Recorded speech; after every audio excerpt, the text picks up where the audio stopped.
Good morning, Cheri. How are you? I'm doing well. How are you?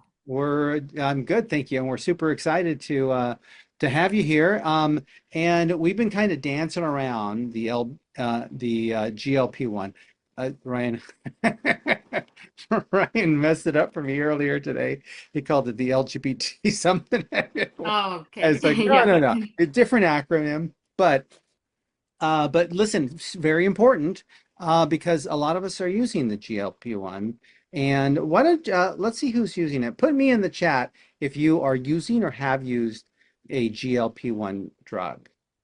And I know Ryan's tried it. I have not tried it yet. I don't like needles, so I didn't even like pricking my finger to check my blood sugar.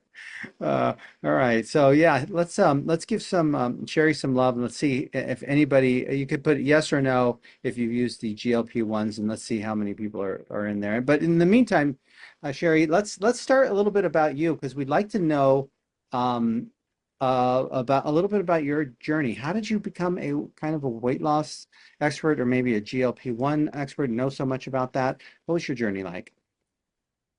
Yeah. So I've kind of always been interested in health and wellness. I was a pretty elite athlete, my entire life. So there was that foundational interest in just, trying to eat healthy. I didn't always eat healthy because again, I think the theme across and just listening to the last speaker, we try to do our best, but because of our environment and things like that, it's a little more difficult. But I've always been into it. I decided to start my own business 10 years ago, and that was simply because I wanted to get out of the system. I wanted to get out of, kind of the conventional hospital. I'm a registered dietitian nutritionist. I went on into more of the functional and integrative approach. I really, really, really wanted to understand how the body worked. I dealt with major gut issues my most of my like younger adulthood. I was playing soccer in college, went on to play professional soccer, and like it was like the perfect storm for like major gut issues, and I never really understood because I thought I was eating healthy. So I think most of us who kind of follow this path have experienced or have been on a journey that a lot of people are going through. So that's kind of it in a nutshell. Yeah. And the GLP, I'm not I started my business. It's a medical weight loss, so I do have a medical director, so we're able to offer all of just like a medical clinic. But we're very much driven by the foundational, the root cause. And so the GLPs, I really wanted to understand that because that kind of took over the world by storm. Yeah. And if I always say it, if I'm going to offer something, it better be safe. That's the number one goal because my family will be lined up ready to start it. So that's kind of what took me on this journey. I am now a CE accredited speaker for GLPs, and I've kind of dug deep into it. So I'm Okay. excited to be here. Yeah, that's so good. So now we know your background. I mean, sounds like you're the guy or girl that the doctor talks to when they're trying to figure out, do I give my patient a GLP-1 or not? Right? Yes. And so there you go. So we can't get any higher on the GLP food chain than you, which is Yeah. awesome. Now that we know that, let's talk about GLPs. And so first of all, let's start with the elephant in the room, so to speak. Why do you believe there's so many people talking about their weight or struggling about with weight and weight loss? Yeah, I mean, it's probably what everybody's been hearing. The root cause is the standard American diet. Definitely people are eating too much, but it's because of what has happened to our food. Our food is no longer food, it's largely synthetic. We are meant to nourish our body, to feed the ecosystem, the microbiome. We are supposed to signal our own GLP receptors.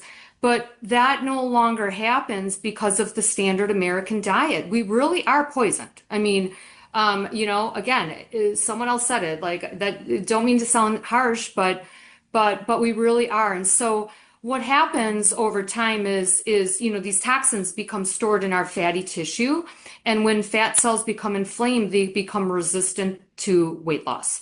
And we'll dig into that, but just as an overall reason for weight loss resistance, I mean, there's so much that happens along the line of the spectrum, but the foundation is the standard American diet. Yeah, yeah, and is there a when we factor the or when we talk about the standard American diet, are we factoring in um, genetically modified food? Is that part? All of it. Yeah, all of these. All of it. Our food is full of a lot of stuff. Yeah. And obesogens, chemicals, additives, emulsifiers, chemical dyes. We have new government and we're trying to make some changes, but over time that has affected human health. Hmm. And that's why now people try to lose weight and they can no longer lose weight because of the years of metabolic destruction, essentially. Even if they try to eat healthy, they're still putting chemicals in their body. Right, right. And okay. All right. So, yeah, because I was thinking, geez, when I was younger, I used to be able to power down soda, for example. And now what I used to be able to eat makes me inflamed. And so did I get older or did my body adjust to it or what's the answer there? Yeah, well, I mean, inflammation is the root of every disease. And so that's a big part of why people can't lose weight. I mean, that's metabolic dysfunction, but to tie it into the GLP, when our body has a lot of inflammation, the cells don't respond to the GLP receptors. And that's why people don't have satiety signals. They aren't able to turn off the food noise. Mhm. They aren't able to turn off like fullness because the signals are not hitting the receptor because the receptors on the cell are blunted. And that's because of just low grade inflammation that people are walking around with. When people say, "Oh, I'm a non-responder to GLPs," it's because they're probably in a really poor state of health. There's too much inflammation for the cells to even respond. Got it. So what does GLP stand for? Glucagon-like peptide, Okay. it is a peptide, And your body and produces it naturally? yeah, our body produces it. Peptides are hot, like they're used all the time in various ways. They're signaling molecules. Mhm. And so what is important to understand about these medications, because they are medications and they're not exactly 100% native to the body. I mean, we know that for sure, but they're pretty close. I mean, we're trying to mimic in the body what is no longer happening because of the Mm. diseases of modernity, right? Because of the inflammation. So when people take these injections, it's like almost like, oh, like it's a whole new world. They're finally feeling what they should feel like when they eat real food, but now it's no longer happening. So I do feel like I'm not, I don't, I'm totally against medication, but that's why I dug into this and I wanted to learn more about what are these doing. And there's more nuances to it, and I would love to go into it, but I know we're on a time frame, so I'll Yeah, stop there for now. yeah, yeah. So GLP-1s are naturally produced in the body, but when they're not, our body needs a help, and that's why we're overeating. And our foods, the portion size that we get when we go to wherever doesn't help, right? Because it's like giant portions to match our giant appetites. And so, and so you're saying the GLP-1s will make us full faster, make us eat less because our process slows down and we can process like we were meant to process, right? Well, nutrients are supposed to signal to GLP-1 hormones in the gut. So fiber, fatty acids, some protein is supposed to make that signaling happen, that gut hormone active. And then that signals to receptors all over the body. But because our food is no longer real, those receptors are not responding. Those gut hormones are not being activated. So when we go back to real food, it's almost immediate. When people start to actually eat fiber in their diet, they feel it immediately, Mhm. right? So, but then the other piece is, yeah, clean up your diet, but how are your cells? Like what else is going on for, inflammation wise in the body? Because metabolic dysfunction affects pretty much like the entire population right now. Yeah, yeah. So let's talk about how they're helping us and then how they're hurting us, because maybe they are. I don't know. I don't know about enough about them to understand, but I will Yeah. after you answer this question. So how are they helping us, right? What do they do to help us? And then are they hurting us? Maybe they're not. I don't know. Yeah, I mean, that's such an awesome question. Okay, how are they helping us?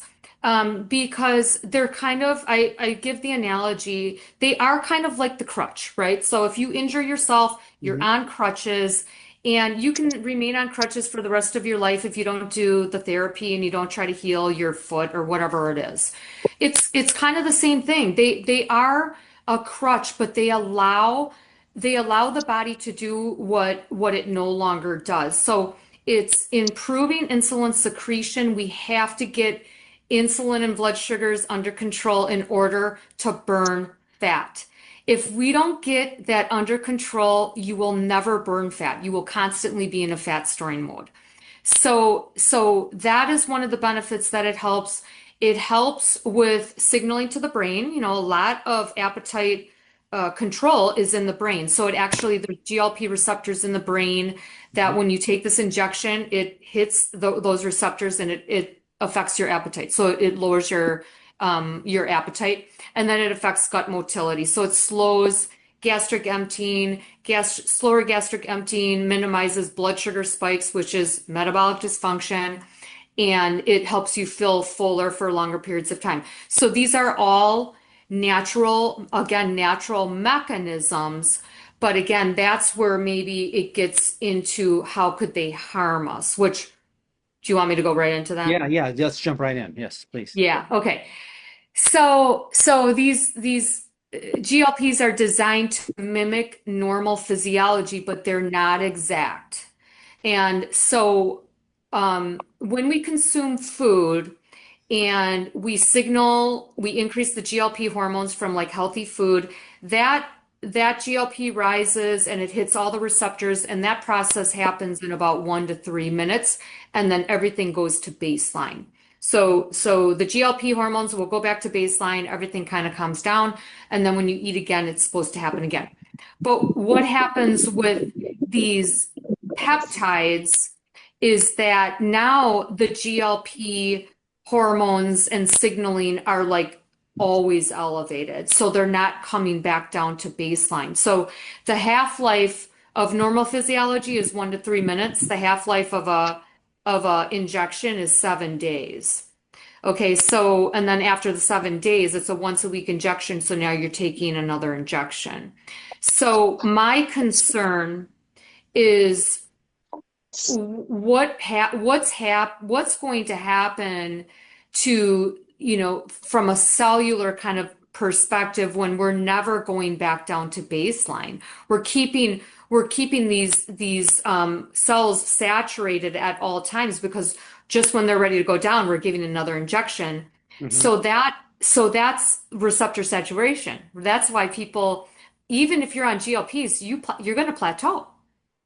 And so we have so many different protocols, or we're kind of working with that. But that's a big concern, and there's not a lot of research that is looking into that. But hopefully that made sense. Yeah, yeah. So that's a great question. So does your body adapt to this? Is that what we're saying? Your body adapts and eventually it's not going to work like it did in the beginning, right? Yeah, because you have to have viable receptors on the cell, and if you can never go back down to baseline, Hmm. and the inflammation is still there, it's going to stop. So this is what I call, you know. putting your money on fire, right? You're literally your people are continuing to pay large amounts of money, but until we fix and I'm big into cycling too. We got to cycle Peptides are designed to be cycled, so there's different ways to go about it. But you have to understand, you really have to just understand what the medication is doing and the state of health of the body. Right. And so when you work with people long term, you know that in a couple of months they're going to plateau. And so how do you get them prepared for the thinner version of them without going back up in weight? How do you work with the people like that? Because I'm sure that happens all the time, right? Well, yeah, I mean, and everybody, some people plateau after a year. So Oh, it's not like people plateau after like 1 or 2 months. And it really depends on the person because these medications won't work very long if you're not working on the other stuff, right? If you're not fixing your diet, if you're just lowering your calories and still eating crappy, that's not going to do much for you. And you probably would be in a worse metabolic state because you're probably losing muscle and not fat. So it's very individualistic. We are working with people in various ways. I mean, the diet and the nutrition part is so huge, but there's other components too. And so we are able to move people and prolong more of like the plateau. We see plateaus probably like closer to a year. got it, got it. For most people, okay. DS has a question. Actually, before he does, I don't want to forget to ask this. Are there oral pills in addition to the shots, or in a substitution of the shots? And if there are, do they work as well? Are there any dangers in using them? Yeah, so there's going to be a lot coming out, and there's a lot that's going to be coming out. Right now, there's oral semaglutide, Rybelsus, what something we don't. I've never used them in my practice just because we still have the injection available, and studies show that side effects are more significant with the oral. But what I will say is there's a different mechanism of action, and I do feel that the oral is more physiologic than the injection because we're bypassing some steps with the injection. So I feel like there's going to be more to come out with the oral, but there is something available now, and it's definitely worth looking into. But I don't think it might be a little less expensive, but I don't think by much. Okay, and so the oral might actually work just as well as the injection for something. The studies show that it's a little less weight loss, but the problem is there's more side effects with the oral. Got it. Got it. Okay. All right. Fair enough. DS is asking about long COVID. He said his doctor said that GLP-1s have been shown to help with autoimmune and brain fog, etc. Um, do you show that as well? Have you shown anything about that? 100%. I mean, so GLP receptors, these GLP receptors are so much more than weight loss. We have GLP receptors in our brain, in our heart, in our kidneys, in our liver. And so they don't just localize and go to like the weight loss receptors. So they're GLPs, these peptides they do incredible things in the body. So that's why now it's approved for cardiovascular risk. There's so much research now looking into like Alzheimer's and dementia and things like that. Studies are done on people with chronic kidney disease that are reversing kidney disease. But the key is you have to know how to use them. The poison is in the dose. And a lot of the side effects that people are hearing about is because they're being poorly managed. The pharma pens are a regimen, a titratable schedule, when half the time people shouldn't even going up and they're going up and they're going up and they're going up. So it's all about finding the person that can really manage your situation. But absolutely, it can do a lot of other things. Got it. Got it. Okay. I'm trying to get to all the questions here, but Susan's asking, is it fair to say that someone is worse off staying fat than they are using GLP-1s to lose weight? So they're better off using GLP-1s than they are. 100%. Kind of, I mean, but again, if you are prepared to put in the work to do it's going to get you to a healthier state quicker. Again, it's kind of like that crutch, but then eventually you have to be able to go off the crutches, and the only way to go off the crutch is by you're doing the work to get better, right? Got it. Got it. And when you say the work, you mean you still, no matter what, we're going to have to change our diet. We're going to have to get more exercise. We're going to have to make those changes. But we're You got to actually, get off the medications. You got to yeah, I mean, yeah, metabolic dysfunction means so many different things. right, Yeah, right. And so we're going to have to make lifestyle changes no matter what. But no matter what. but instead of going the side streets, we can get on the freeway to do it. Correct. Okay, is that a fair analogy? Yes. Okay, awesome. Karen's saying, can't we just naturally do calories in and calories out? I think some people might be able to do that. What do you think? What are your thoughts on that? Nobody can do it anymore because you're not in a metabolically healthy state. Because the You know, food is such crap, right? maybe athletes, kids who are metabolically healthy can manipulate the calories, but when you have metabolic dysfunction, the body no longer uses calories the way that it should. So fat becomes resistant. So you will utilize and access certain fat stores in your body, but you won't touch the inflammatory, visceral, deep belly fat. It will not be used. So that's why the brain only perceives a portion of your problem.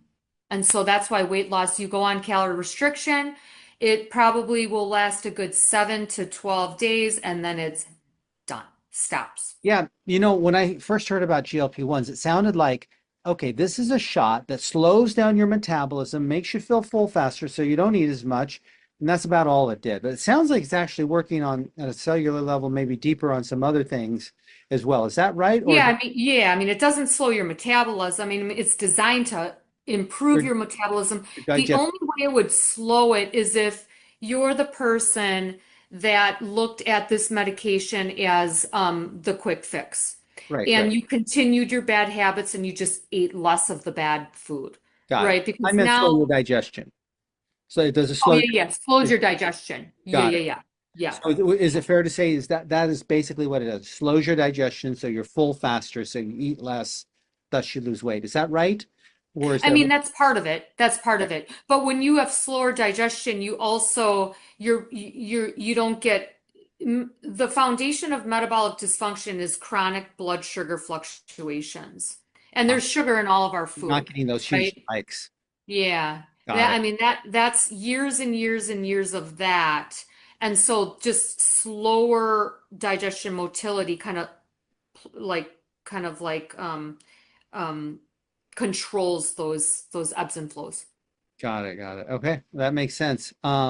I wear a continuous glucose monitor. I'm thinking maybe I should be taking these and see how it does because I know I get these big spikes, but sometimes they're short, like if I have a fruit smoothie or something with protein, and other times they're long if I go to the movies and I have popcorn and some M&Ms. It's like this is a big spike, right? And so I got to really watch it. But every time it seems unless I'm just no carbs, like salad and chicken, then I'll be under the numbers. But otherwise, I'm a huge spike. Yeah, CGMs are amazing, and if we knew those numbers, I mean they are eye-opening because that is hurting, that's causing inflammation every time you kind of stay elevated, you know. Got it. Does GLP-1s cause cancer or liver damage or anything like that? Is there any kind of harm in that you know? What I will say is all of the research that I've done, and it's extensive, there's nothing that shows that. But what I will also say is that we only have long-term data on semaglutide, which is Ozempic and Wegovy. Mhm. We do not have long-term data on tirzepatide, which is Zepbound and Mounjaro. And there's going to be a lot more coming out, and those are just new. So we don't have long-term data. Semaglutide has been out for over 20 years. So we know that they're safe. They're safe. Got it. And Got it. again, that's Ozempic and Wegovy, but the other ones are they're new mechanisms. Yeah. Yeah, I know there's trizepatide like you mentioned, and there's also erythritide as well that's coming out. And I know there are studies being done about that. I was part of a study doing that, and so I know of So I was monitored constantly and all that kind of stuff. No negative side effects, some upset stomach or GI issues every once in a while if I ate unhealthy or greasy foods with it. But that was really the only thing I had. But again, that's not everybody. This is just me. But I've looked into it a lot as well, Sherry. Definitely not as extensively as you, but from what I've seen, it most of the stuff is pretty positive. Now, it's not for everybody. I have a friend who's like, I had terrible gut reaction to it. But even that, they say, well, try doing it in your thigh or your arm, and people have success with changing it. So it's crazy. I haven't heard of any major effects like cancer, even thyroid cancer, like Terry just asked about, or liver disease. I haven't seen anything like that. So that was one of the things I wanted to ask you as well. And it sounds like Yeah. you answered that, so that's great. Yeah, and so last thing, so let's say, you know what, I'm going to try this, maybe for weight loss, maybe for my blood sugar spikes, and I'm going to use it. After a year, should I expect to go back to those spikes, or will it have, is there some kind of healing or transformation that's occurred after that year? That's a great question. Metabolic dysfunction starts 20 years before you even see symptoms of it, right? Yeah. So it's going to take time for the body to get into that healthier state, and good indications of whether or not once you go off of it, it's going to continue is number one is your visceral fat, like your belly fat. So if you're not measuring that, you can just do like a waist circumference, because that's the driver of inflammation and metabolic dysfunction in the body. But also looking at your body fat and your muscle mass. If insulin resistance starts in the muscle, so if you have low muscle mass, you're not going to be resilient. And it's really actually quite easy to kind of look at a picture of someone's metabolic health by simply looking at their body composition. Yeah. So that's really going to drive the propensity for you to either regain or you're able to maintain. One other question had occurred to me while you were talking earlier, and that question was around um, cool sculpting or cryo sculpting. This intense coldness on your fat areas. Mine is around my belly, and the killing of those fat cells to so basically in a month or so you're thinner because you have less fat cells. How does that affect this whole process?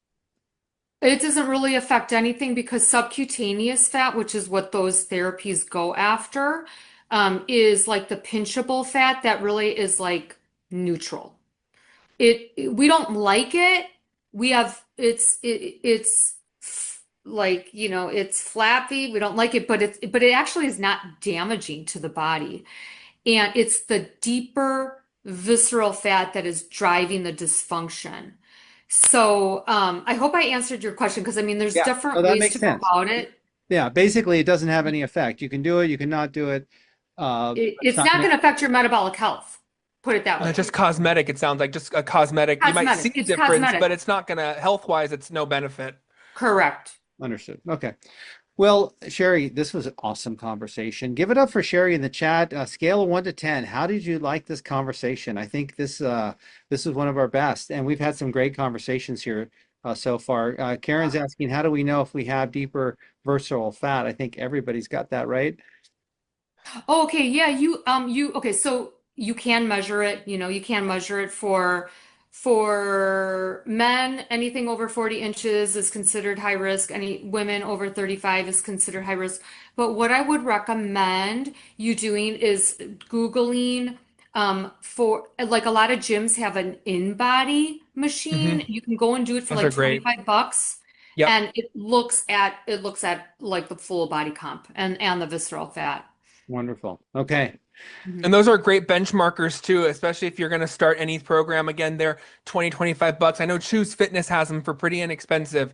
And those are great because you know exactly where you're at. You know your body fat percentage, that visceral fat percentage, muscle percentage, and you can keep track of that. It's a great way to, what is the weight? You see a number on the scale, but what does that mean?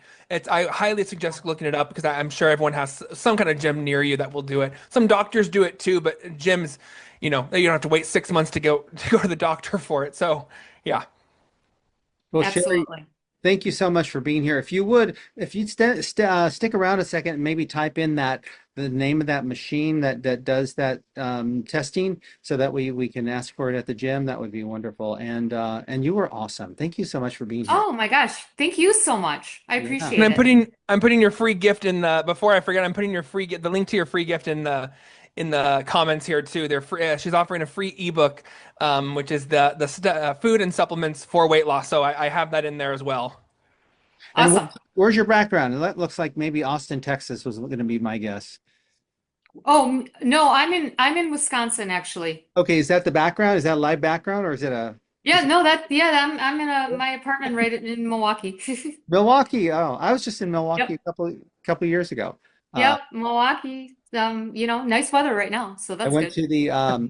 to the Harley Davidson convention. Now, I'm, Okay. I'm not a writer, right? But I loved Green Day and Foo Fighters, and they were both playing. So I said, "Hey, Oh, that's amazing. I'll hang out Yes. with the bikers for a weekend Yep. if I need to," and I did. So what a beautiful city. I didn't realize how old and fun it was. It was great.